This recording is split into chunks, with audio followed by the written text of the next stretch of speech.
Hi అండి. ఈరోజు long వీడియోలో స్టార్ నెక్ బ్లౌజ్ కటింగ్ అయితే చూపించానండి. ఇది వచ్చేసి మనకి దగ్గర దగ్గర 38 సైజ్ బ్లౌజ్ అనమాట.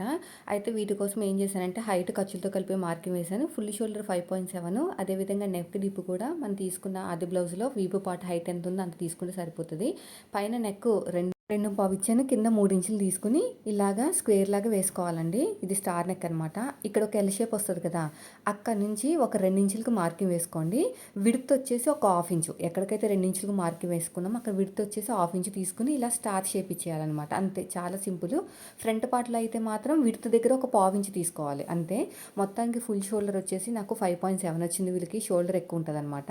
చంక డౌన్ 6 ఇంచులు తీసుకున్నాను. ఎల్ షేప్ దగ్గర 1.5 ఇంచులు తీసుకుని ఇలా రౌండ్ తిప్పేసుకుని నడుము లూజు, అదేవిధంగా షోల్డర్ దగ్గర కావాల్సినంత ఖర్చు వదిలేసుకుని ఆర్మ్ లూజు గీత కింద నుంచి చెస్ట్ లూజ్కి మ్యాచ్ అయిందో లేదో చెక్ చేసుకున్నాను. జస్ట్ లైట్గా మ్యాచ్ అవ్వలేదు, కొంచెం అడ్జస్ట్మెంట్ చేశానండి. ఫుల్ వీడియో లింక్ ఉంది కింద, ఓపెన్ చేసి చూడండి.